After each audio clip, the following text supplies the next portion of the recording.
ஒரு ஊரில் ஒரு ராஜாவும் ஒரு ராணியும் இருந்தாங்களாம். அவங்களுக்கு ஒரு பொண்ணு பிறந்ததான். பொண்ணு பிறந்தா அது ரொம்ப அழகாக இருந்ததுதான். சரி சொல்லிட்டு எல்லாம் ஊரே வந்து பாராட்டிட்டு இருந்தாங்களாம். அதனால் பக்கத்து நாட்டில் வந்து அந்த பொண்ணை பார்த்து பொறாமையாக இருந்ததுதான். அதனால் என்ன பண்ணாங்கன்னா, அந்த ஊர்லேருந்து இந்த பொண்ணை வந்து எப்படியாவது நம்ம வந்து என்ன பண்ணோம் அப்படின்னா, ஒரு அந்த பொண்ணை வந்து நம்ம என்ன பண்ணோம், அழ வைக்கணும் அப்படின்னு யோசிச்சாங்களாம். அதனால் என்ன பண்ணாங்கன்னா, பிறந்தநாள் பரிசாக ஒரு பாக்ஸில் வந்து என்ன பண்ணாங்கன்னா, நிறையா கிஃப்ட்டு மாதிரி கொடுத்து அனுப்பிச்சாங்களாம்.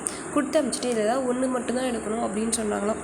அந்த பொண்ணுக்கு அந்த கிஃப்ட்டு பாக்ஸும் வந்துச்சான். வந்து அரண்மனையில் எல்லாரும் முன்னாடியும் அந்த இளவரசி வந்து என்ன பண்ணுமா, அந்த பாக்ஸை ஓப்பன் பண்ணி ஒரு கிஃப்ட்டை வந்து எடுக்கிறதுக்காண்டி இப்படி எடுக்குமா. எடுத்து பார்த்தீங்க அப்படின்னா வந்து ஒரு பம்கின் மாதிரி ஒன்று வந்துச்சான். உடனே சொல்லிட்டு பம்கின் மாதிரி வந்துருக்குது அப்படின்னு சொல்லிட்டு உடனே என்ன பண்ணாங்கன்னா ஷாக் ஆகிடுவாங்களாம். நல்ல வேலை அது உள்ள பார்த்தீங்கன்னா நிறையா வந்துச்சான். அந்த தொடப்பம் அது மாதிரி நிறையா போட்டு, அது மாதிரி நிறையா என்னென்னமோ வேஸ்ட்டு திங்ஸ்லாம் நிறையா போட்டிருந்தாங்களாம். அதில் அப்போ அந்த பொண்ணு என்ன பண்ணணும்னா, தெரியாமல் என்ன பண்ணுவாங்கன்னா பம்கின் மட்டும் எடுத்துருவாங்களாம்.